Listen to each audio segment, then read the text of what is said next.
बिस्मिल्लाहिर्रहमानिर्रहीम जी। अच्छा जी, आज का जो लेक्चर है इसमें खुशियाँ भी हैं, गमियाँ भी हैं, बहुत सारी। ठीक है जी, तो देखते हैं कि जी होता क्या है और आप लोग उस चीज़ों को कैसे लेते हैं। हमारी जो आखिरी क्लास थी फ्राइडे वाले दिन, तो मैंने कहा था कि बहुत सारी चीज़ें मैंने आपको बतानी है। ठीक है जी, और जो कि इसी पेपर के मुतालिक होंगी। और जो मेन थीम है वो तो वही का वही, ऐसा नहीं है, लेकिन उस दिन जितनी भी प्रॉब्लम थी सॉल्व करने की कोशिश की थी। और मुझे उम्मीद है कि आज के लेक्चर के बाद बहुत सारी प्रॉब्लम सॉल्व हो जाएंगी और वो जो एक इशू बने हुए हैं और वो सारी चीज़ें ख़त्म हो जाएंगी।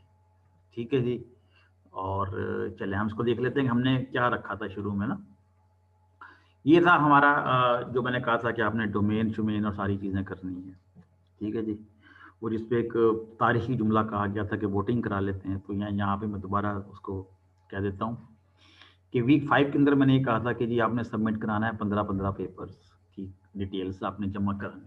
सिर्फ इतनी सी बात कही गई थी और वो कहा गया था कि आप बेशक डोमेन में ले लें, हाई लेवल पे ले लें, कुछ भी करा लें, लेकिन हर एक के पास 15-15 होनी चाहिए पेपर्स और 15 पेपर्स होने चाहिए और 20 के पेपर हों तो ज़्यादा अच्छी बात है। जितने ज़्यादा होंगे उतना ही फ़ायदा होगा।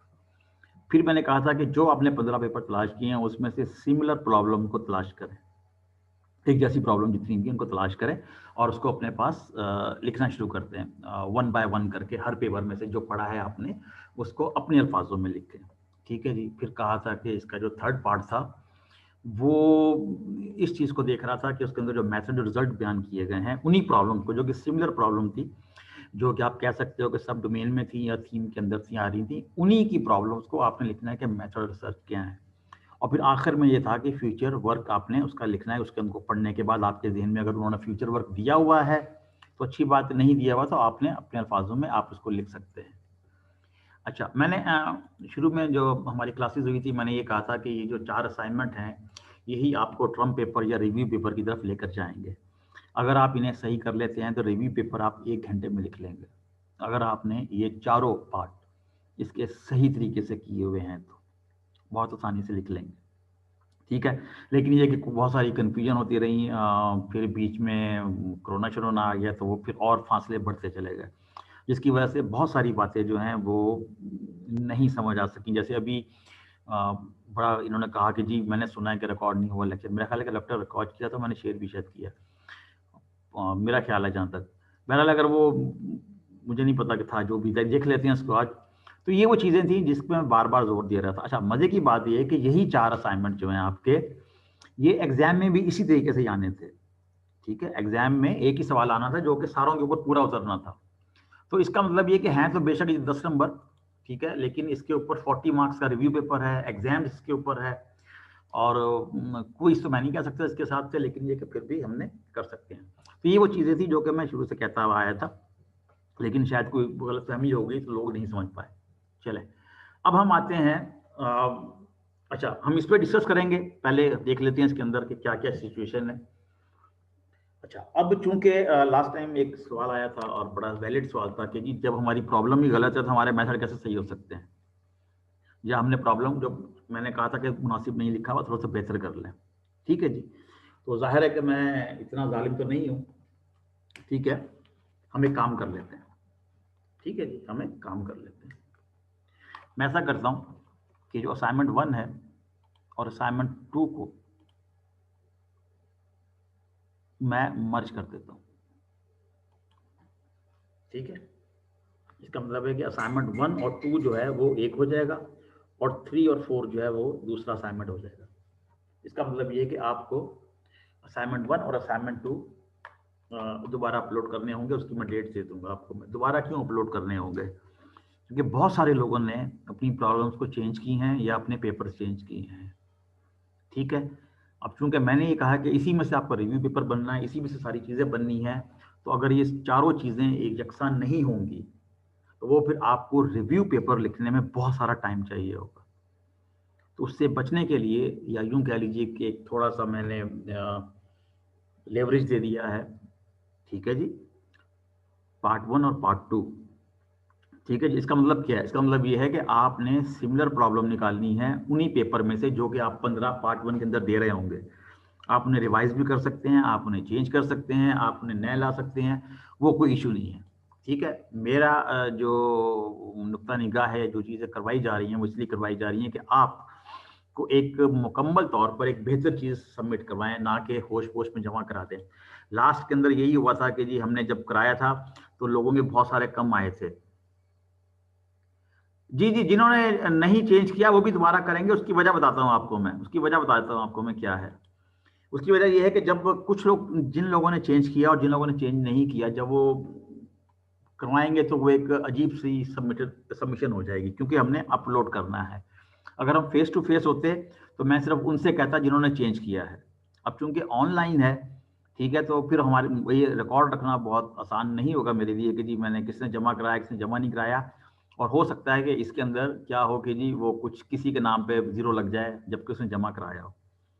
ठीक है, वो उसकी जो डेडलाइन है वो शायद कल तक दे दूँगा पार्ट 1, पार्ट 2 की, 3-4 की आफ्टर 2 दिन बाद दे दूँगा आपको मैं, तो वो इतना इश्यू नहीं है, वो हो जाएगा। क्योंकि जितना भी काम है, मेरे को 6 तारीख थी सबमिशन कराने की, किसी की ड्यू थी।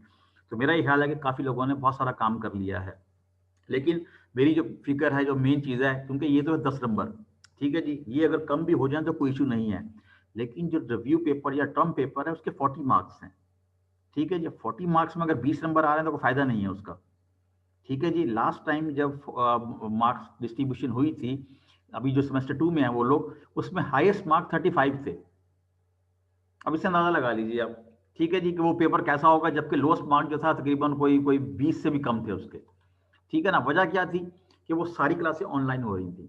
ठीक है जी, कोई ना कोई इश्यू आ जाता था, कोई ना कोई कनेक्शन हो जाता था। और या तो फिर होता क्या था कि वो लोग जो हैं वो उसमें सुन नहीं पा रहे होते थे। सानिया, जितने भी लोग क्वेश्चन करना चाह रहे हैं अपने पास रोक के रख लें, मैं लेक्चर दे रहा हूँ, मेरा ध्यान उस तरफ चला जाता है, बराए मेहरबानी क्वेश्चन ना करें। आप अपने पास लिख के रख लीजिए, मैं सारों के जवाब दूंगा आपको मैं, ठीक है। वो लेक्चर का तसल्सल खराब हो जाता है, फिर होता क्या है कि फिर लोग समझ नहीं पा रहे होते, कोई ना कोई चीज़ इशू आ जाता है बीच में, ठीक है। और वैसे भी लेक्चर लंबा हो जाता है, फिर रिकॉर्डिंग पूरा हो तो नहीं सुनी जाती, ठीक है। तो मैं कम से कम वक्त में कर रहा हूँ मैं। तो ये आपको दोबारा जो है वो बेहतर हो जाएगा आपके लिए। क्यों? कि आगे जो मैं आपको बताने वाला हूँ रिव्यू पेपर के हवाले से, वो आपके लिए थोड़ा-सा वो जब तक ये सही नहीं होगा, आपका रिव्यू पेपर लिखना आपके लिए मुश्किल हो जाएगा। तो इस लिहाज़ा बेहतर ये है कि आप थोड़ा-सा इसको एक दफ़ा रिव्यू कर लें। हम आते हैं उसके ये है जी आपका टर्म पेपर के हवाले से जो सब हेडिंग्स हैं या जो भी आपने लिखनी है, ठीक है? टेम्पलेट कह लें, जो भी कुछ भी कह लें, उस तरीके से। एब्स्ट्रैक्ट हमेशा सबसे आखिर में लिखा जाता है। और ज़ाहिर है कि एब्स्ट्रैक्ट से पहले क्या होता है? टाइटल होता है।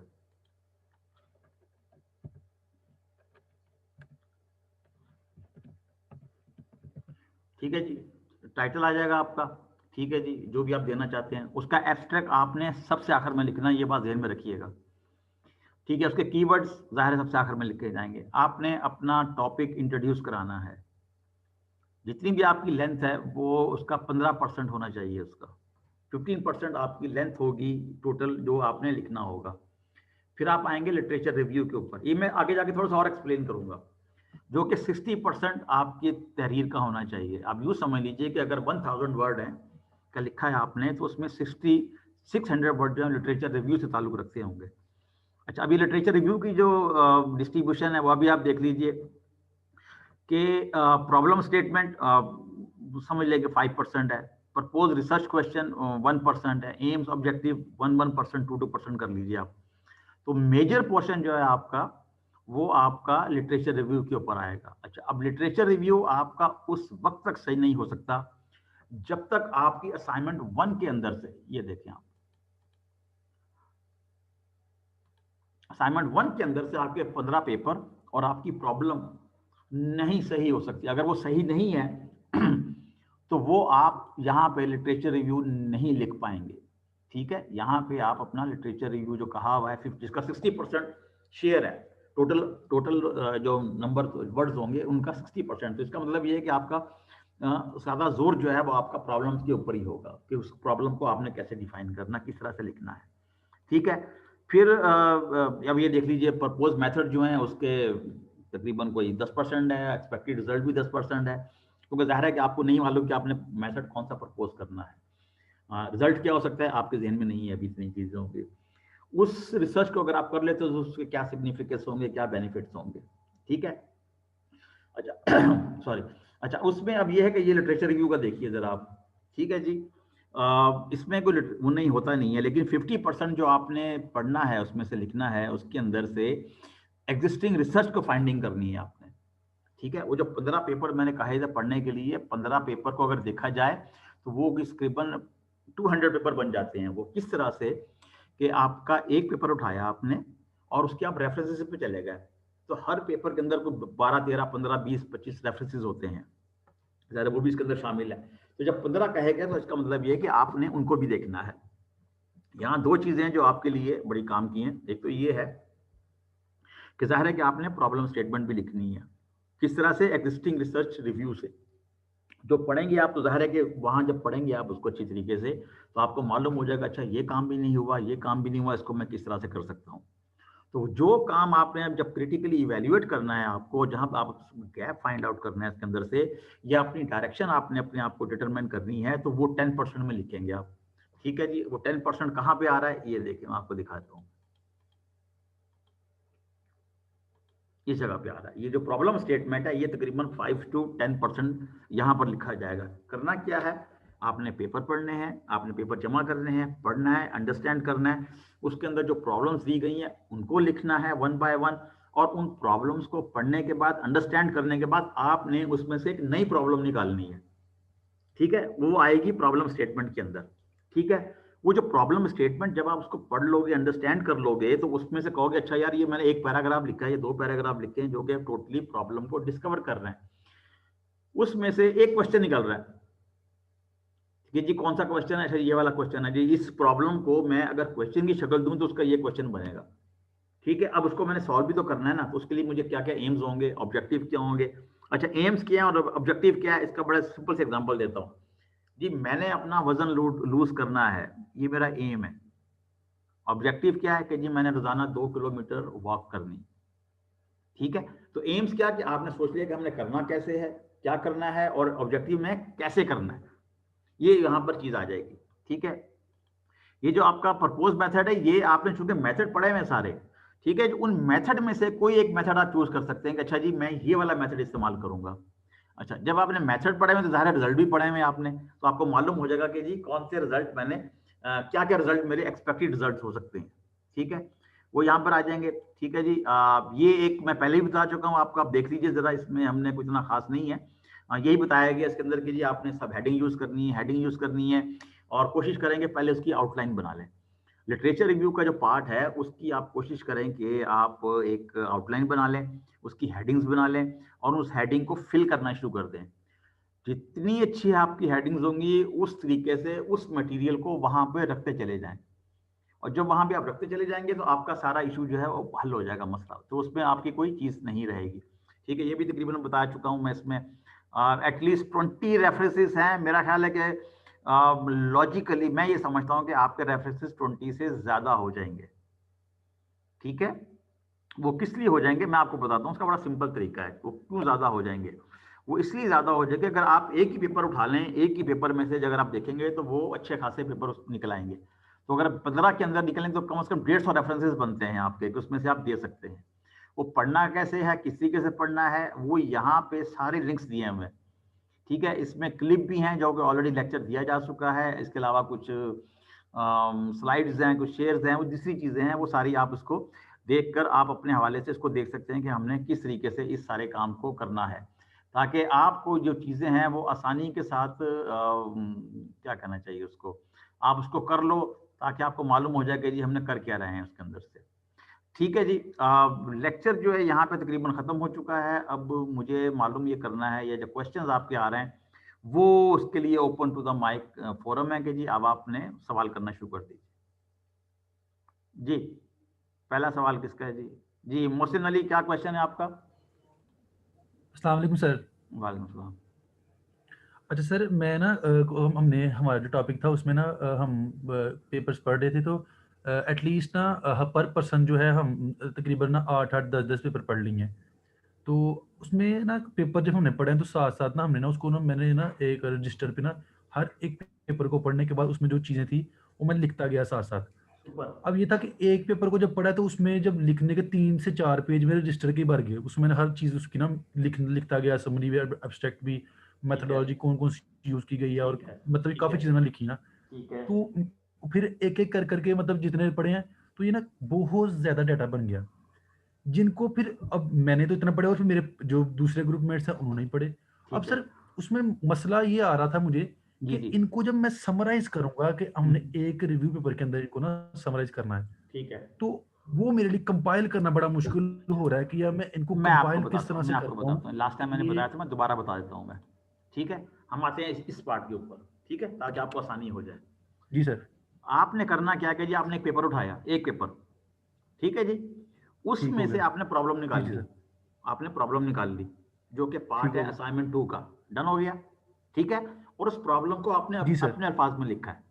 जो आप बता रहे हैं ना चीज़, वो वाकई बड़ी सुपर चीज़ लिखी है आपने, ठीक है, लेकिन वो एडवांस लेवल पे, अभी हम उस जगह पे नहीं जा रहे, वो जब आप थीसिस करेंगे तो उस वक्त वो आपके काम आएगी, ठीक है। तो पेपर उठाया जी आपने, ठीक हो गया ठीक सर, है जी, थैंक यू। 15 में से कुछ एक जैसे पेपर उठा लिया आपने, प्रॉब्लम लिख ली उसमें से, ठीक है, नेक्स्ट पेज जी, पे जी। गए आप, ठीक है, नेक्स्ट पेज पे गए और वहां पे आपने उसी प्रॉब्लम जो लिखी थी उसका मेथड रिजल्ट लिख लिया आपने, ठीक है। फिर एक हाँ, और ठीक पेज पे हो गए गया। आप, तीसरे पेज पे गए और वहां जाके आपने उसका फ्यूचर वर्क लिख लिया, अगर उसने दिया हुआ था, या आपने को अंडरस्टैंड करके अपने अल्फाजों में लिख लिया, ठीक है, ये पहला पेपर हो गया। अब उठाया आपने दूसरा पेपर और दोबारा आप आ गए पेज नंबर 1 के ऊपर, जहां पे आपने पहले पेपर की प्रॉब्लम लिखी थी, ठीक है, उसके नीचे आप दूसरी प्रॉब्लम लिखेंगे, इसी तरीके से दूसरे पेज के ऊपर मेथड और रिजल्ट लिखेंगे और इसी तरह से फिर आप फ्यूचर वर्क लिखेंगे, 1 बाय 1 आपने अपने अल्फाजों में लिखना है। अब बताइए। ठीक, ठीक। सर जी सर।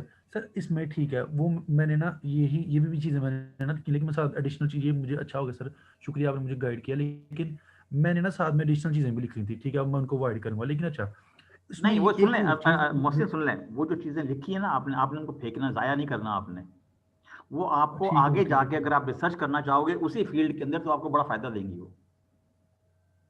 हाँ जी। सर ठीक। इसी रिसर्च के और थीसिस, जैसे आपने बोला, मेरे माइंड में क्वेश्चन आ गया, मैंने पूछना था। हाँ, इसी ये बड़ा ना मेरे उस दिन काफ़ी अरसे से मेरे माइंड में ये क्वेश्चन था कि फॉर एग्ज़ाम्पल हम अभी जिस टॉपिक पे काम करना चाह रहे हैं, हम ग्रुप में 3 मेंबर्स हैं, ठीक है?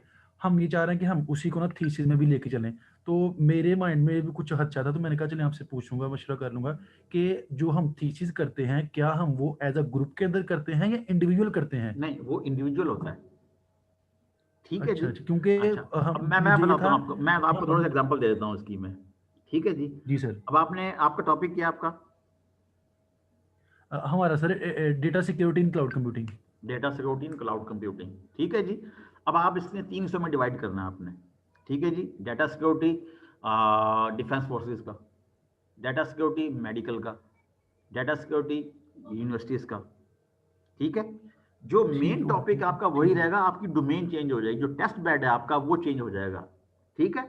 अब बज़ाहिर आप हाँ, कहोगे ठीक कि हो यार गया। ये एक जैसा ही है, लेकिन देखें डिफेंस वालों की अपनी रिक्वायरमेंट है, मेडिकल कॉलेज की, यूनिवर्सिटीज़ की, जो हॉस्पिटल, उनकी अपनी रिक्वायरमेंट है और इनकी अपनी रिक्वायरमेंट, ठीक है ना। ठीक हो गया। डॉक्टर के यहाँ मतलब से सर अगर हम एक डाटा पीछे लीक हो बैठ जाता के है, वो तो कुरान मच जाएगा, ठीक है। हाँ, हाँ, हाँ, डिफेंस का अगर निकल जाएगा, वो तो दुनिया ही तबाह हो जाएगी, मुल्क ही खत्म हो जाएगा, ठीक है। तो ये इस तरीके से चीज़ें सारी है, तो वो फिर आपने वो इस तरीके से कर सकते हैं आप उसको, कि आपकी जो उठान है, देखे ठीक है ना, सर, ठीक है। मुझे अच्छा सिंपल से बताता हूँ मैं, हर घर जब बनता है तो उसकी बुनियादें खोदी जाती हैं, ठीक है, ऊपर जाके सारे चेंज हो जाते हैं, ऐसा ठीक ही है। है। अच्छा, यूनिवर्सिटी की वेबसाइट उठा के देख लें, दुनिया में कितनी वेबसाइट्स हैं, या लाखों करोड़ों वेबसाइट्स हैं, ठीक है। उस पर क्या बताया जा रहा है, एडमिशन कब होना है, उस पर ये बताया जा रहा है कि जी टीचर कौन है, फैकल्टी कौन है, कौन कौन से कोर्सेज हैं, क्या फीस वगैरह है। लेकिन आप उठा के देख लें वेबसाइट, हर एक की मुख्तलिफ है, ठीक है। बिल्कुल ऐसा ही है, मुख्तलिफ हाँ, है, तो बिल्कुल ये ऐसा ही ये है। है इसके अंदर, ये कर। अब बताइए, अब कोई और सवाल करें जनाब जी। ठीक है सर, बहुत शुक्रिया sir, Hashmat, thank you sir. Hashmat Shafqat ji. अस्सलाम वालेकुम सर। वालेकुम सर सलाम। मेरा क्वेश्चन है कि आपने कहा कि अपने अल्फाजों में लिखना, मुझे इधर थोड़ी को ना डिफिकल्टी पेश आ रही थी अपने अल्फाज में, क्योंकि जब मैं पेपर पढ़ रहा था तो वो पहले ही सिंपल बहुत, यानी कि इंग्लिश लिखी थी, सिंपल सिंपल लाइंस थी, और उनको अपनी अल्फाजों में लिखने में थोड़ी नहीं नहीं, वो डिफिकल्टी आ रही थी। अपने अल्फाजों से लिखने से मुराद ये थी कि जो आपकी अंडरस्टैंडिंग है वो लिखें आप, ठीक है। अपने अल्फाजों में लिखें जो लिखाते हैं। अब जैसे मैं आपको बताता हूँ, कायद आज़म वाज बोर्न इन 1976, जी ठीक है जी, बड़ा सिंपल सी स्टेटमेंट है। अब आप लिखें जी 26 दिसंबर को कायद आज़म पैदा हुए, कायद आज़म 26 दिसंबर को पैदा हुए, दिसंबर की एक सुहानी रात को कायद आज़म पैदा हुए जबकि तारीख 26 थी। आप देख रहे हैं आप ये एक पैरा जी सिर्फ 4 लफ्ज हैं, उसके अंदर कितनी तरह से आपने उसको लिख लिया। तो ये अपने अल्फाजों में लिखना यही कहलाता है, ठीक है जी सर। जी। Next question please. जी आसमा आजम,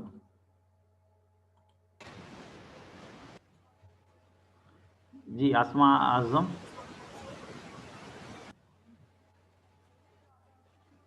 अच्छा आसमा आजम से कि मैं ख्याल शायद उनका पानी भर रही हैं या तो नल खुला हुआ, उनका नल बंद कर दें फिर बाद सवाल कीजिएगा।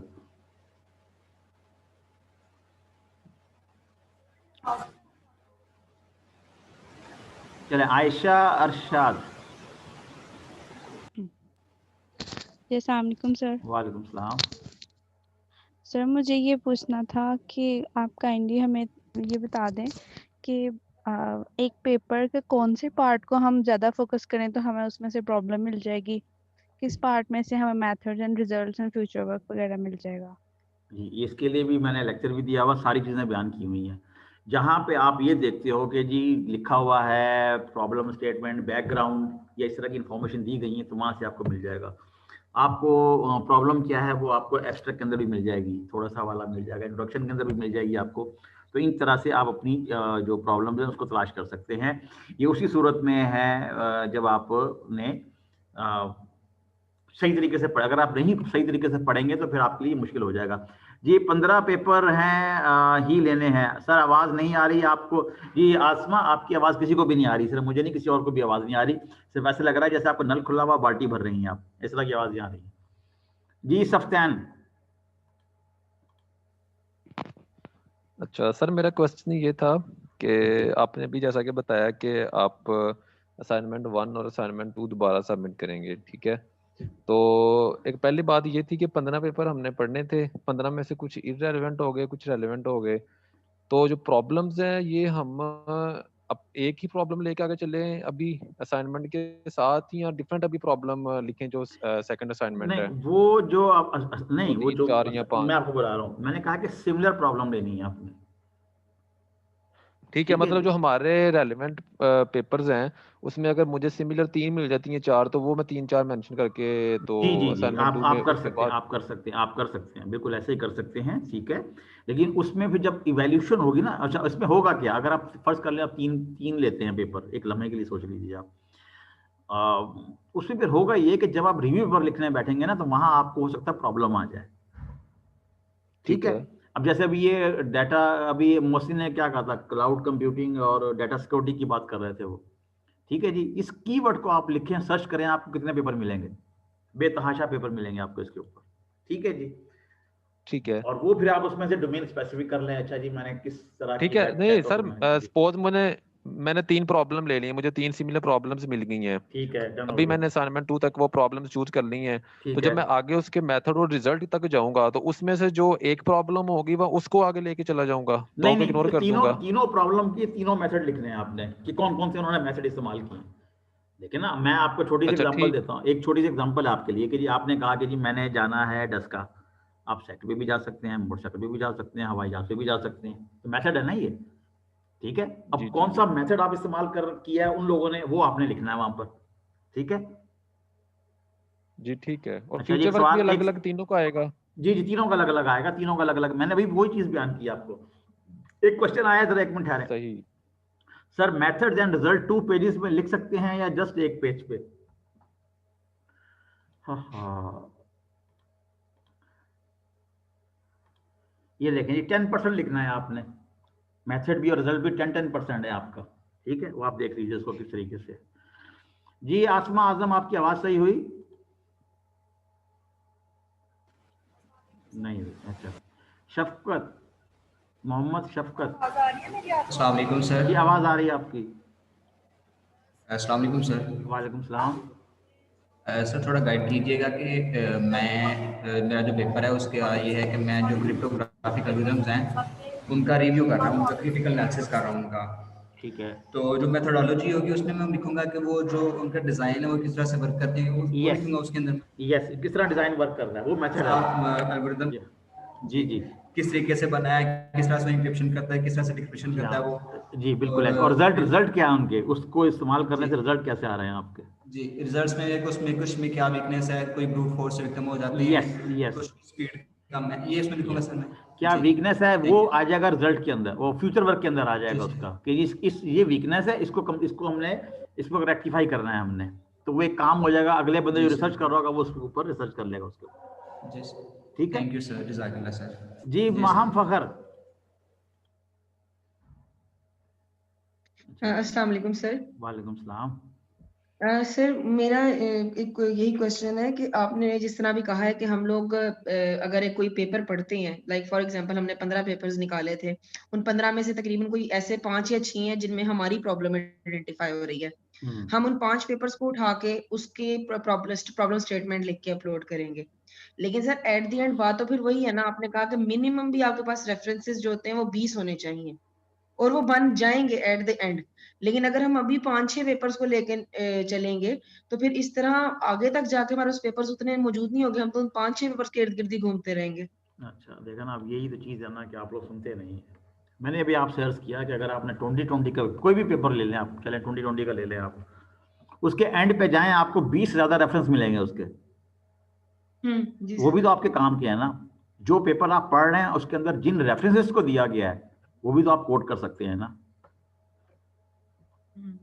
ठीक है, क्योंकि जो एक देखें, एक जो पेपर पढ़ रहे हैं उसके अंदर भी प्रॉब्लम डिफाइन की गई है। प्रॉब्लम डिफाइन करने से पहले उसने बहुत सारा लिटरेचर रिव्यू लिखा हुआ है उसके ऊपर। ठीक है ना जी। अच्छा जी, हमने ये भी पढ़ा, हमने ये इशू भी पढ़ा, ये इशू भी पढ़ा, और आखिर में जाकर उसने बयान कर दिया। वो भी आप बयान कर सकते हैं उसके अंदर, उसका काम जो है वो भी आप लिख सकते हैं, लेकिन अपने अल्फाजों में सारा लिखना पड़ेगा आपको, रेफरेंस देना पड़ेगा आपको कि जी मैंने ये पेपर फलां से पढ़ा। हो सकता है मैं ये समझता हूँ कि ये तो 100 से ऊपर चले जाते हैं। जो पुराना जो सेमेस्टर 2 में लोग हैं, इन्होंने 70-80 रुपए लिखे हैं, 80 से ज्यादा लिखे हैं रेफरेंसेस उन्होंने इसी तरीके से। ठीक है, वो रेफरेंस आपके बहुत सारे बन जाएंगे। और सर एक टर्म पेपर के बारे में और ये सवाल पूछना था कि हमारा टर्म पेपर जो है वो कितने पेजेस का होना चाहिए? अच्छा जी, ये बड़ा अच्छा सवाल किया आपने। ये जो चीजें मैंने लिखी है ना 2 स्लाइड्स के ऊपर, ठीक है जी, ये इसको कवर करना चाहिए उसको, इन तमाम चीजों को। ठीक है, और यहाँ मैंने लिखा हुआ है कि जी किसका कितना रेशो होगा लिखने का, परसेंटेज भी मैंने आगे दी हुई है। जी सर। ठीक है, तो वो आप देख लीजिएगा आप कितना बड़ा करते हैं। अब ये कह दें अच्छा जी हमने 1 पेज का लिखा है, 1 पेज का लिख दें, मुझे इससे क्या है। ठीक है, अगर ये सारी चीजें आ रही हैं 1 पेज पे, आप 1 पेज का लिख के दे दें मुझे। 1 पेज पे 380 वर्ड्स आते हैं, ये देख लीजिए अब आप।